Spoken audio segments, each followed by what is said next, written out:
मस्जिद ज़र्रार इस मस्जिद को कहा जाता है जो हयात तैयबा नबी अकरम में मुनाफिकीन ने बनाई और ये इसी नाम से तारीख़ में मारूफ़ है। इसके मुतल्लिक़ कुरान करीम की सूरह तौबा की 107 और 108 आयतें नाज़िल हुई। इस मस्जिद के बनाए जाने के बाद नबी करीम ने अल्लाह के फरमान पर उसे गिराने का हुक्म दिया। इस मस्जिद के बनाने का हदफ मुसलमानों के दरमियान तफरका डालना था, लेकिन इसके बनाने वालों ने इस मस्जिद की तामीर का हदफ बयान करते हुए कहा, इन बीमारों और मजबूरों के लिए बनाई गई है जो मस्जिद कुबा में हाजिर नहीं हो सकते। मस्जिद हज़म बिन हालत के घर के एक हिस्सा में बनाई गई, जिसका तल्लुक मुनाफिकीन से था और वो बनी उमर बिन खौफ से था और यह कबीला हजरत की शाह से है। लेकिन बिला जर्दी ने हज़म बिन खालिद को कबीला ओस से करार दिया। वाक़दी के मुताबिक इस मस्जिद के बनाते वाले अफराद की तादाद 15 थी।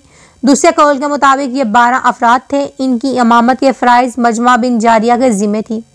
कबीला बनी उमर बिन खौफ ने रसूलुल्लाह के मदीना तशरीफ़ लाने पर मस्जिद कुबा को बनाया और रसूलुल्लाह से इस मस्जिद में नमाज़ पढ़ने की दरख्वास्त की। रसूलुल्लाह ने इनकी दरख्वास्त को कबूल किया और वहाँ नमाज पढ़ाई।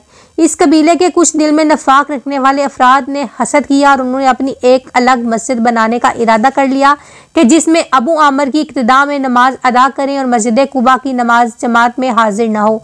अबू आमर इस वक्त शाम में मौजूद थे। बनी सालम बिन खौफ कबीला हजरत की एक शाह है।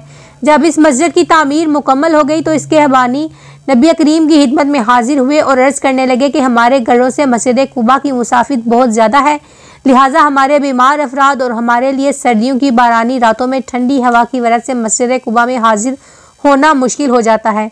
इसी बिना पर हम एक नई मस्जिद की तामीर किया और हमारी ख्वाहिश है कि आप इस मस्जिद में नमाज पढ़ा करें और इसका इफ्तिताह करें ताकि हम आपकी दवाओं से फैज़याब हो सकें। अन हज़रत ने गज़वा तबूक के सफ़र का इरादा कर चुके थे, इसलिए आपने नज़र पेश किया, इस बात को अपनी वापसी पर मौक़ूफ़ कर दिया।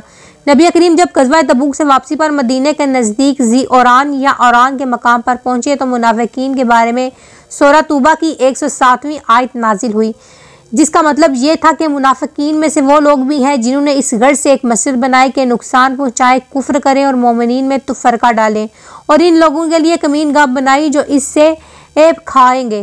वो पहले खुदा और रसूल से जंग कर चुके हैं। वह ज़रूर कस्में खाएंगे कि भलाई के सिवा हमारा कोई मकसद नहीं है और अल्लाह गवाही देता है कि ये झूठे हैं। इसके बाद रसूलुल्लाह ने मालिक बिन जहशम ओमन बिन आदि यास के भाई आसम बिन आदि और एक कौल के मुताबिक हज़रत हमज़ा के कातिल वहशी के हमरा एक गिरोह को हुक्म दिया कि वो इस मस्जिद को गिरा दें और इससे आग लगा दें। नीज़ आपके हुक्म से यह जगह गंदगी और कूड़ा इकट्ठे करने की जगह मुकर्रर कर दी गई। अबू लबाबा बिन अब्दुल मनाज़र लकड़ी के हमरा मस्जिद बनाने में मुनाफिकों की मदद करता था। मस्जिद के गिराने के बाद इसने मस्जिद के किनारे लकड़ियों से एक घर बनाया। कहा गया कि इस घर में किसी की विलादत हुई और ना कोई कबूतर वहाँ बैठा और ना ही किसी परिंदे ने अपना आशियाना दुरुस्त किया।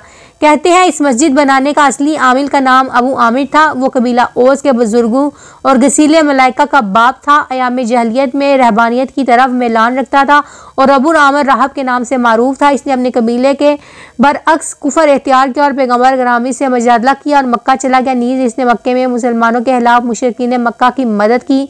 इसी वजह से रसूलुल्लाह ने इसे फासिक कहा। जब रसूलुल्लाह ने मक्का फतह किया वो पहले तौइफ फिर शाम चला गया जो इस वक्त रोम की बादशाहत के ताबे था। इसने वहाँ मसीहत इख्तियार की और आखिरकार हिजरत के 10वें साल इसने वहीं वफात पाई। अबू आमर ने अपने हमायतों को पैगाम भेजा कि बादशाह रोम हरकल की जानिब से जल्द ही एक बहुत बड़े लश्कर के साथ मदीने वारदात होगा। रसूलुल्लाह और इसके सहाब को मदीने से निकाल बाहर करेगा। पास मदीने में इसके साथ ही इनकी सरगर्मियाँ जारी रखने के लिए कोई जगह दुरुस्त करें और असला की ज़हीरा साजी करें। ऐसे ही वादों के पेश नज़र मुनाफिकीन ने मस्जिद ज़र्रार की तमीर का काम अंजाम दिया।